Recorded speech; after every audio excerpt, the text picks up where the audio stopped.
ನಮಸ್ಕಾರ, ಆದಾಬ್, ಜೈ ಭೀಮ್.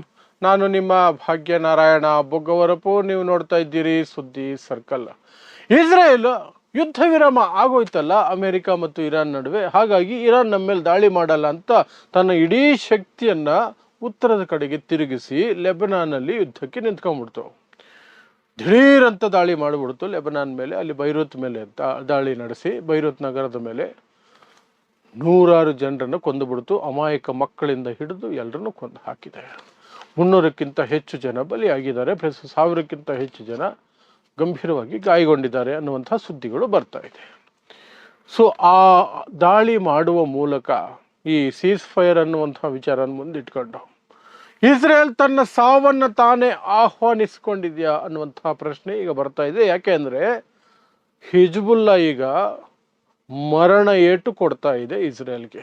ಏನೇನು ಮಾಡ್ತಿದೆ ಹಿಜ್ಬುಲ್ಲಾ ಅನ್ನೋದನ್ನು ವಿವರಿಸ್ತೀನಿ. ಅದ್ರ ಜೊತೆಗೆ ಅಂತಾರಾಷ್ಟ್ರೀಯ ಕಮ್ಯುನಿಟಿ ಇದೆಯಲ್ಲ, ರಷ್ಯಾ ಒಳಗೊಂಡಂತೆ, ಚೈನಾ ಒಳಗೊಂಡಂತೆ, ಸ್ಪೇನಿಂದ ಹಿಡಿದು ಅರಬ್ ರಾಷ್ಟ್ರಗಳವರೆಗೆ ಅವೆಲ್ಲವೂ ಸಹ ಇಸ್ರೇಲ್ನ ಈ ನೀಚ ಕೃತ್ಯವನ್ನು, ಅಮಾಯಕರನ್ನು ಕೊಲ್ತಾ ಇದೆಯಲ್ಲ ಲೆಬನಾನ್ನಲ್ಲಿ, ಅದರ ವಿರುದ್ಧ ಆಕ್ರೋಶಿತರಾಗಿದ್ದಾರೆ. ಕೆಲವರಂತೂ ಇಸ್ರೇಲನ್ನು ತುಂಡು ಮಾಡಿಬಿಡಬೇಕು ಅಂತ ಹೇಳಿದ್ದಾರೆ. ಆ ಹೇಳಿರುವ ದೇಶ ಬಹಳ ಮುಖ್ಯ.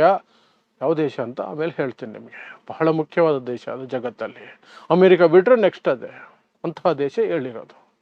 ಸೊ ಏನು ಇದು ವಿಚಾರ ಅಂತಂದರೆ, ಮೊನ್ನೆ ಪಾಕಿಸ್ತಾನ ಮಧ್ಯಸ್ಥಿಕೆ ವಹಿಸಿ ಇರಾನ್ ಮತ್ತು ಅಮೆರಿಕ ನಡುವೆ ಯುದ್ಧ ವಿರಾಮ ಅಂತ ಒಂದು ಮಾಡಿಸ್ತು, ಸೀಸ್ ಫೈರ್ ಅಂತ. ಆನಂತರ ಇನ್ನೊಂದು ವಿಡಿಯೋ ಮಾಡಿದ್ದೀನಿ, ನೀವು ಅದರಲ್ಲಿ ನೋಡಬಹುದು. ಪಾಕಿಸ್ತಾನ ಮಾಡಿರುವಂತಹ ಕಂತ್ರಿ ಕೆಲಸ ಏನು ಅಂದರೆ, ಇವ್ರಿಗೆ ಖುಷಿಯಾಗೋ ಪಾಯಿಂಟ್ಗಳನ್ನೇ ಇವ್ರಿಗೆ ಪೇಪರ್ ಕೊಟ್ಟು, ಅವ್ರಿಗೆ ಖುಷಿಯಾಗೋ ಪಾಯಿಂಟ್ಗಳು ಹಾಕಿ ಅವ್ರಿಗೆ ಇದು ಕೊಟ್ಟು, ಇದರಲ್ಲಿರೋ ಪಾಯಿಂಟ್ಸ್ ಇವ್ರಿಗೆ ಗೊತ್ತಿಲ್ಲ, ಇದರಲ್ಲಿರೋ ಪಾಯಿಂಟ್ಸ್ ಇವ್ರಿಗೆ ಗೊತ್ತಿಲ್ಲ, ಇಬ್ರಿಗೂ ಖುಷಿ ಆಗೋ ಥರ ಇವ್ರು ಅದಕ್ಕೆ ಒಪ್ಕೊಂಡವರು, ಅದಕ್ಕೆ ಇವ್ರು ಒಪ್ಕೊಂಡಿದ್ದಾರೆ, ನಾನೇ ಮಧ್ಯಸ್ಥಿಕೆ, ನನ್ನನ್ನು ನಂಬಿ ಅಂತ ಹೇಳಿ ಎರಡೂ ದೇಶಕ್ಕೆ, ಇರಾನ್ ಮತ್ತು ಅಮೆರಿಕ ಎರಡೂ ದೇಶಕ್ಕೆ ನಾಮ ಹಾಕಿದೆ ಪಾಕಿಸ್ತಾನ. ಅದರ ವಿವರಗಳನ್ನು ಇನ್ನೊಂದು ವಿಡಿಯೋದಲ್ಲಿ ಕೊಟ್ಟಿದ್ದೀನಿ, ಅದನ್ನು ನೋಡಿ. ನೀವು ಹೇಗೆ ನಾಮ ಹಚ್ಚಿದೆ ಪಾಕಿಸ್ತಾನ ಅಂತ ಅರ್ಥ ಆಗುತ್ತೆ. ಸೊ ಅದನ್ನು ನಂಬ್ಕೊಂಡಂತಹ ಇಸ್ರೇಲ್ ಏನು ಮಾಡ್ತು ಅಂತಂದರೆ, ಈ ಕಡೆ ಇರಾನ್ ದಾಳಿ ಮಾಡಲ್ವಲ್ಲ, ತನ್ನ ಸೈನ್ಯನ ಪೂರ್ತಿಯಾಗಿ ಈ ಕಡೆ ತಿರುಗಿಸ್ಬಿಡೋಣ ಅಂತ ನಾರ್ತ್ ಕಡೆಗೆ ತಿರುಗಿಸ್ಬಿಡ್ತು. ಯಾಕಂದರೆ ಹಿಜ್ಬುಲ್ಲಾದವರು ತಲೆ ಮೇಲೆ ಅವಾಗ ಹೊಡಿತಾ ಇದ್ರಲ್ಲ ಇಸ್ರೇಲ್ಗೆ. ಏನ್ರ ನಿಮ್ಮದು ಕತೆ, ನಿಮ್ಮನ್ನು ಮುಗಿಸ್ಬಿಡ್ತೀವಿ ಈ ಸಲ, ಬಂಡ್ರ ನೀವು ಅಂತ ಅಂದ್ಬಿಟ್ಟು ಇದು ನುಗ್ಗಿಬಿಡ್ತು. ಯಾವುದು IDF, ಇಸ್ರೇಲ್ ಡಿಫೆನ್ಸ್ ಫೋರ್ಸಸ್ ನುಗ್ಗಿಬಿಟ್ಟು ಬೈರೂತ್ ನಗರಕ್ಕೆ ನುಗ್ಗಿಬಿಟ್ಟು ಅಲ್ಲಿ ಬಂಬಾರ್ಡ್ಮೆಂಟು, ರಾಕೆಟ್ಗಳು, ಇನ್ನು ಎಂಥದ್ದು ಬಳಸಿದ RPGಗಳು, ಏರ್ ಸ್ಟ್ರೈಕು ಎಲ್ಲ ಮಾಡಿಬಿಡ್ತು. ಎಲ್ಲ ಮಾಡಿ ಸುಮಾರು 300-350 ಜನ ಸಾವನ್ನಪ್ಪುವಂತಹ ಪರಿಸ್ಥಿತಿ ತಂದಿಡ್ತು. ಅದರಲ್ಲಿ ಸಾಕಷ್ಟು ಜನ ಮಕ್ಕಳು ಇದ್ದಾರೆ ಪಾಪ, ಕುಟುಂಬಗಳೇ ನಾಶ. ಇಸ್ರೇಲ್ಗೆ ಅದೊಂದು ತೆವಲು, ಸಣ್ಣ ಮಕ್ಕಳನ್ನ ಕೊಲ್ಲೋದ್ರಲ್ಲ ಅದಕ್ಕೊಂದು ವಿಕೃತ ಆನಂದ. ಅದಕ್ಕೆ ಗಾಜಾದಲ್ಲಿ ನೋಡಿದ್ದೀವಲ್ಲ, 30,000 ಮಕ್ಕಳನ್ನ ಕೊಂದಿದ್ದಾರೆ ಕಳೆದ 3 ವರ್ಷದಲ್ಲಿ. ಸೊ ಅಂತಹ ಕೃತ್ಯ ಮಾಡಿದ್ದಾರೆ, 1000ಕ್ಕೂ ಹೆಚ್ಚು ಜನ ಗಾಯಗೊಂಡಿದ್ದಾರೆ ಅಲ್ಲಿ. ಅದಕ್ಕೆ ಪ್ರತಿಕ್ರಿಯೆಯಾಗಿ, ಪ್ರತಿರೋಧವಾಗಿ ಹಿಜ್ಬುಲ್ಲಾ ಮರಣ ದಾಳಿ ನಡೆಸ್ತಾ ಇದೆ, ಸರಿಯಾಗಿ ದಾಳಿ ನಡೆಸ್ತಾ ಇದೆ. ಏನು, ಅದರ ಇಸ್ರೇಲ್ನ ನೇವಿ ವೆಸಲನ್ನು ನಾಶ ಮಾಡಿ ಬಿಸಾಕಿದೆ ಬಾಂಬ್ ಬಳಸಿ. ಆಂಟಿಶಿಪ್ ಕ್ರೂಸ್ ಮಿಸೈಲ್ಗಳನ್ನು ಬಳಸಿ, ಇರಾನ್ ಕೊಟ್ಟಿರುವಂತಹ ಮಿಸೈಲ್ ಅದು ಹಿಜ್ಬುಲ್ಲಾಗೆ, ಅದನ್ನು ಬಳಸ್ಕೊಂಡು ಇಸ್ರೇಲ್ನ ನೇವಿ ಶಿಪ್ಪನ್ನು ಉಡಾಯಿಸಿ ಬಿಸಾಕ್ಬಿಟ್ಟಿದೆ.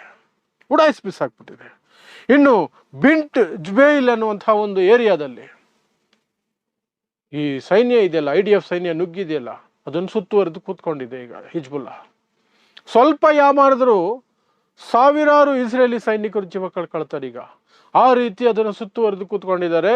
ನಾವು ಸೇಡು ತೀರಿಸ್ಕೊಳ್ತೀವಿ, ನಮ್ಮ 300 ಜನರನ್ನ ಕೊಂದಾಕಿದ್ರಿ, ನಿನ್ನೆ ಒಂದೇ ದಿನ 100 ಮಿಸೈಲ್ಗಳನ್ನು 10 ನಿಮಿಷದಲ್ಲಿ ಬಿಟ್ಟಿತ್ತು ಇಸ್ರೇಲ್, ಅದನ್ನಕ್ಕೂ ಸಹ ಸೇಡು ತೀರಿಸ್ಕೊಳ್ತೀವಿ ಅಂತ ಹಿಜ್ಬುಲ್ಲಾ ಪಟ್ಟು ಹಿಡಿದು ಕೂತಿದೆ ಈಗ. ಇದೇ ಒಂದು ದೊಡ್ಡ ಪೆಟ್ಟಾಗೋ ಸಾಧ್ಯತೆ ಇದೆ ಇಸ್ರೇಲ್ಗೆ. ಅದರ ಜೊತೆಗೆ ಅಂತಾರಾಷ್ಟ್ರೀಯ ಮಟ್ಟದಲ್ಲಿ ಥೂ ಅಂತ ಕ್ಯಾಕರ್ಸ್ ಹೋಗಿತಾ ಇದ್ದಾರೆ ಇಸ್ರೇಲ್ನ. ಯುದ್ಧ ವಿರಾಮ ಅಂತ ಎಲ್ಲರೂ ನಾವೆಲ್ಲ ಆಸೆಗಳಿಂದ ನೋಡ್ತಾ ಇದ್ದೀವಿ, ಎಲ್ಲ ಸುಧಾರಿಸುತ್ತೆ ಅಂತ ನೋಡ್ತಾ ಇದ್ದೀವಿ. ನೀವು ನೋಡಿದ್ರೆ ಅಲ್ಲಿ ಹೋಗಿ 300-400 ಜನರನ್ನ ಕೊಂದಿದ್ದೀರಲ್ಲ, ನಿಮ್ಗೇನು ಮಾನ ಮರ್ಯಾದೆ ಇದೆಯಾ ಅಂತ ಬೇರೆ ರಾಷ್ಟ್ರಗಳು ಉಗಿತಾ ಇದ್ದಾವೆ, ಅರಬ್ ರಾಷ್ಟ್ರಗಳು ಉಗಿತಾ ಇದ್ದಾವೆ. ಒಮಾನ್ ಆಗಿರಬಹುದು, ಕುವೈತ್ ಆಗಿರಬಹುದು, ಬೇರೆ ಬೇರೆ ದೇಶಗಳು ಎಲ್ಲವೂ ಸಹ ಇಸ್ರೇಲನ್ನು ಕೆಟ್ಟ ಕೊಳಕ ಭಾಷೆಯಲ್ಲಿ ಬೈತಿದ್ದವು ಆಲ್ಮೋಸ್ಟ್. ಇನ್ನು ಯುರೋಪಿಯನ್ ಕಂಟ್ರೀಸು ಅದೇ ಕತೆ. ಸ್ಪೇನ್ ಬೈತಾ ಇದೆ, UK ಬೈತಾ ಇದೆ, ಈ ಕಡೆ ಆಸ್ಟ್ರೇಲಿಯಾನೂ ಬೈತಾ ಇದೆ. ಎಲ್ಲರೂ ಸ್ಟೇಟ್ಮೆಂಟ್ ಬಿಡುಗಡೆ ಮಾಡಿದ್ದಾರೆ, ಇಸ್ರೇಲ್ ಮಾಡಿದ್ದು ಸರಿ ಅಲ್ವೇ ಅಲ್ಲ ಅಂತ. ಆಮೇಲೆ ರಷ್ಯಾ ಈ ಜಗತ್ತಲ್ಲಿ ಅಥವಾ ಆ ಭಾಗದಲ್ಲಿ ಶಾಂತಿ ಬರಬೇಕು ಅಂದರೆ ಇಸ್ರೇಲನ್ನು ತುಂಡು ತುಂಡು ಮಾಡಿಬಿಡ್ಬೇಕು ಅಂತ ಹೇಳ್ಕೊಂಡಿದೆ ಈಗ ರಷ್ಯಾ. ಅಷ್ಟು ಸಿಟ್ಟು ಬಂದ್ಬಿಟ್ಟಿದೆ. ಒಂದು ನಿಮಿಷ ಸುಮ್ಮನಿರಲ್ಲ ಇವರು, ಯಾರೊಬ್ಬರ ಮೇಲೆ ದಾಳಿ ಮಾಡ್ಕೊಂಡಿರ್ತಾರೆ ಇವ್ರದ್ದು. ಇದೇ ದುರಹಂಕಾರ ಆಗೋಯ್ತು ಇಸ್ರೇಲ್ದು. ಅಮೆರಿಕ ಬೆನ್ನಿಗೆ ನಿಂತಿದೆ ಅಂತ ಕಾರಣಕ್ಕೆ ಯಾರ ಮೇಲೆ ಬೇಕಾದ್ರೆ ದಾಳಿ ಮಾಡ್ತಿರುತ್ತೆ ಅಂದ್ಬಿಟ್ಟು ರಷ್ಯಾ ಕೆಂಡಮಂಡಲ ಆಗಿದೆ, ಚೈನಾ ವಾರ್ನಿಂಗ್ ಕೊಟ್ಟಿದೆ, ಎಲ್ಲವೂ ಆಗಿದೆ. ಸೊ ಒಂದು ಕಡೆ ಹಿಜ್ಬುಲ್ಲಾ ಪಣ ತೊಟ್ಟು ಹೊಡಿತಾ ಇರೋದು, ಅಂತಾರಾಷ್ಟ್ರೀಯ ಮಟ್ಟದಲ್ಲಿ ಈ ರೀತಿಯಾದಂತಹ ಟೀಕೆಗಳು ಮತ್ತು ಇಸ್ರೇಲ್ ಮೇಲೆ ಕ್ರಮ ಆಗಬೇಕು ಅಂತ ಸಾಕಷ್ಟು ದೇಶಗಳು ಒತ್ತಾಯ ಮಾಡ್ತಿರೋದು. ಯುನೈಟೆಡ್ ನೇಷನ್ಸು ಸಹ ಸೇರ್ಕೊಂಡ್ಬಿಟ್ಟಿದೆ, ಅದು ಸಹ ಟೀಕೆ ಮಾಡಿದೆ, ಖಂಡಿಸಿದೆ ಆ ದಾಳಿಗಳನ್ನು, ಲೆಬನಾನಲ್ಲಿ ನಡೆದಿರುವ ದಾಳಿಗಳನ್ನು. ಇದೆಲ್ಲದರ ಜೊತೆಗೆ IRGC ಹೇಳ್ತಾ ಇದೆ, ನಾವು ಒಂದಷ್ಟು ಜನರನ್ನ ಲೆಬನಾನ್ಗೆ ಕಳಿಸ್ತೀವಿ, ನಮ್ಮ ಯೋಧರನ್ನ, ಅಲ್ಲಿ ನಾವು ಇಸ್ರೇಲನ್ನು ನೋಡ್ಕೊಳ್ತೀವಿ, ನಾವು ಹಿಜ್ಬುಲ್ಲಾ ಜೊತೆ ಸೇರ್ಕೊಂಡು ಒಟ್ಟೊಟ್ಟಿಗೆ ಫೈಟ್ ಮಾಡ್ತೀವಿ ಅಂತ IRGC ಹೇಳಿದೆ. ಈ ಮೂಲಕ ಇಸ್ರೇಲ್ಗೆ ಸಾವನ್ನು ತನಗೆ ತಾನೇ ಆಹ್ವಾನ ಮಾಡಿಕೊಂಡಂತಹ ಪರಿಸ್ಥಿತಿ ನಿರ್ಮಾಣ ಆಗೋಯ್ತಾ ಅನ್ನೋ ಪ್ರಶ್ನೆ ಬರುತ್ತೆ. ಯಾಕಂದರೆ ಈಗ 4 ಕಡೆಯಿಂದ ಸುತ್ತುವರೆದಿರೋದಲ್ಲ, ಎಲ್ಲ ದಿಕ್ಕಿಂದ ಸುತ್ತುವರೆದು ಬಿಟ್ಟಿದ್ದಾರೆ. ಅಂತಾರಾಷ್ಟ್ರೀಯ ಮಟ್ಟದ ದೇಶಗಳು ಸಹ ಆ ಮಟ್ಟಕ್ಕೆ ಇಸ್ರೇಲನ್ನು ಟೀಕಿಸ್ತಾ ಇದ್ದಾವೆ, ಖಂಡಿಸ್ತಾ ಇದ್ದಾವೆ. ಅರಬ್ ರಾಷ್ಟ್ರಗಳು ತಿರುಗಿ ಬಿದ್ದುಬಿಟ್ಟಿದ್ದಾವೆ.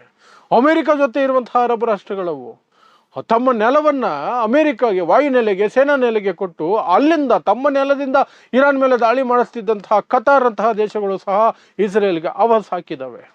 ಏನು ಮಾಡ್ತಿದ್ದೀರಾ ನೀವು, ಹೊಟ್ಟೆಗೆ ಅನ್ನ ತಿಂತೀರಾ ಅಂತ. ಆ ಮಟ್ಟಕ್ಕೆ ಇಸ್ರೇಲ್ಗೆ ಈಗ ಸಮಸ್ಯೆ ಒಂದು ಎದುರಾಗಿದೆ. ಸೊ ಇಸ್ರೇಲ್ ಏನು ಮಾಡಬೇಕು, ಬಾಯಿ ಮುಚ್ಕೊಂಡಿರಬೇಕು. ಆಗತ್ತಾ? ಅದ್ರ ಕೈಲಿ ಆಗಲ್ಲ. ಅದಕ್ಕೆ ತೆವಲು ಮೊದಲಿಂದ ಅಭ್ಯಾಸ ಆಗ್ಬಿಟ್ಟಿದೆ ಅದಕ್ಕೆ. ಅಮೆರಿಕ ಏನೇ ಆಪತ್ತಿಗೆ ಸಿಗಾಕೊಂಡ್ರು ಅಮೆರಿಕ ಬಂದುಬಿಡುತ್ತೆ, ಕಾಪಾಡುತ್ತೆ ಅನ್ನುವಂಥ ಮೊಂಡು ಧೈರ್ಯ ಇಸ್ರೇಲ್ಗೆ. ಹಾಗಾಗಿ ಕಂಡ ದೇಶಗಳ ಮೇಲೆ ದಾಳಿ ಮಾಡ್ಕೊಂಡಿರುತ್ತೆ. ಈಗ ಸುಮ್ಮನೆ ಇರುವಂತೆ ಯಾರೇ ಹೇಳಬೇಕು ಅದಕ್ಕೆ? ಅಮೇರಿಕ ಹೇಳಬೇಕು. ಅಮೇರಿಕ ಹೇಳ್ತಾ ಇದೆ, ನಮಗೆ ಪಾಕಿಸ್ತಾನ ಒಂದು ಪಟ್ಟಿ ಕೊಡ್ತಲ್ಲ, ಅದರಲ್ಲಿ ಲೆಬನಾನೇ ಇಲ್ಲ, ಲೆಬನಾನ್ ಯುದ್ಧಕ್ಕೂ ಸೀಸ್ ಫೈರ್ಗೂ ಸಂಬಂಧನೇ ಇಲ್ಲ, ಸೀಸ್ ಫೈರ್ ಡಾಕ್ಯುಮೆಂಟಲ್ಲಿ ಲೆಬನಾನ್ ಹೆಸರೇ ಇಲ್ಲ ಅಂತ ಪಾಕಿಸ್ತಾನ ಆ ರೀತಿ ಮೋಸ ಮಾಡಿ ಇವರಿಗೆ ಒಂದು ಪಟ್ಟಿ ಕೊಟ್ಟಿದೆ. ಇರಾನ್ ಒಪ್ಕೊಂಡಿದೆ ಅಂತ ಹೇಳಿ ಸುಮ್ಮನೆ ಪಟ್ಟಿ ಕೊಟ್ಬಿಡೋದು. ಅದೇ ರೀತಿ ಇರಾನ್ಗೂ ಮೋಸ ಮಾಡಿ ಪಾಕಿಸ್ತಾನ ಅವ್ರಿಗೊಂದು ಪಟ್ಟಿ ಕೊಟ್ಟಿದೆ, ಅದರಲ್ಲಿ ಲೆಬನಾನ್ ಇದೆ, ಲೆಬನಾನ್ ಮೇಲೆ ದಾಳಿ ಮಾಡೋ ಹಾಗಿಲ್ಲ ಅಂತಿದೆ. ಅದು ಅಮೆರಿಕ ಒಪ್ಕೊಂಡಿದೆ ಅಂತ ಆ ಚೀಟಿಯನ್ನು ಇರಾನ್ಗೆ ಕೊಟ್ಬಿಡ್ತು ಪಾಕಿಸ್ತಾನ. ಸೊ ಇರಾನ್ ಈ ಕಡೆ ಅವ್ರ ಕೆಲಸ ಅವ್ರು ಮಾಡ್ತವ್ರೆ, ಇವ್ರ ಕೆಲಸ ಇವ್ರು ಮಾಡ್ತವ್ರೆ. ಪಾಕಿಸ್ತಾನ 2 ದಿನ ಮಿಂಚಿತು, ಈಗ ಉಗಿಸ್ಕೊಳ್ಳುತ್ತೆ. ಇದರ ನಡುವೆ ಇಡೀ ಜಗತ್ತು ಮತ್ತೆ ಯುದ್ಧದ ಭೀಕರತೆಗೆ ಸಾಕ್ಷಿಯಾಗಬೇಕಾದಂತಹ ಸನ್ನಿವೇಶ ಎದುರಾಗಿದೆ. ಅದೇನೇ ಆಗಿರಲಿ, ಇಸ್ರೇಲ್ ಅಂತೂ ತನ್ನ ಸಾವನ್ನು ತಾನೇ ಆಹ್ವಾನ ಮಾಡಿಕೊಳ್ಳುವ ರೀತಿಯಲ್ಲಿ ಈ ಒಂದು ಹತ್ಯಾಕಾಂಡ ಇದೆಯಲ್ಲ, ಮಾರಣ ಹೋಮ ಇದೆಯಲ್ಲ, ಇದರಲ್ಲಿ ಲೆಬನಾನಲ್ಲಿ ನಡೆಸಿರುವಂಥದ್ದು ಅದಕ್ಕೆ ಕೈ ಹಾಕಿದೆ. ಸೊ ಅದಕ್ಕೆ ಸಂಬಂಧಪಟ್ಟಂತಹ ಎಲ್ಲ ವಿವರಗಳನ್ನು ನಿಮ್ಮ ಮುಂದೆ ಇಡುವಂತಹ ಪ್ರಯತ್ನವನ್ನು ಮಾಡಿದ್ದೀರಿ. ಸೊ ಇಂತಹದೇ ವಿಶೇಷ ಸುದ್ದಿಗಳಿಗಾಗಿ ನೋಡ್ತಾ ಇರಿ ಸುದ್ದಿ ಸರ್ಕಲ್. ನಾನು ನಿಮ್ಮ ಭಾಗ್ಯನಾರಾಯಣ ಬೊಗವರಪು.